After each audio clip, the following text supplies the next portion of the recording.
정부가 국가 전략 산업의 글로벌 경쟁력을 획기적으로 뒷받침하기 위해 반도체 투자에 대한 세액 공제를 대폭 확대하기로 했습니다. 대기업과 중견기업은 15%로 중소기업은 25%까지 상향하기로 했습니다. 취재기자 연결합니다.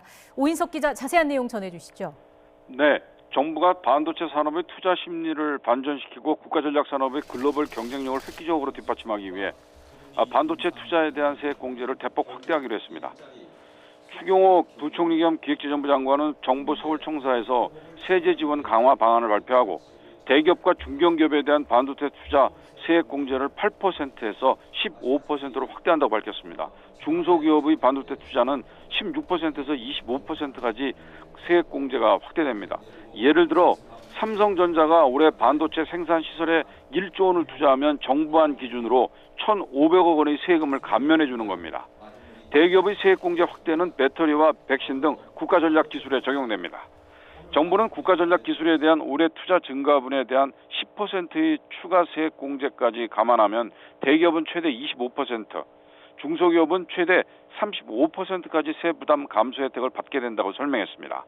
지난해 말 국회에서 대기업 국가 전략 기술 투자 세액 공제율이 6%에서 8%로 오르는 데 그치자 윤석열 대통령은 반도체 등 국가전략 산업에 대한 세제 지원 추가 확대를 검토하라고 기획재정부에 지시했습니다.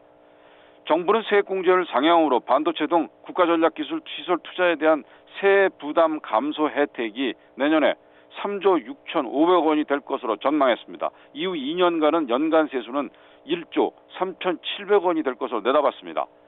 임시 투자 세액 공제도 올해 한시적으로 도입됩니다. 임시 투자 세액 공제는 과거 경기 위축기에 활용됐는데 투자 업종이나 목적과 관계없이 기업 투자에 일정 수준의 추가 세제 혜택을 주는 제도입니다.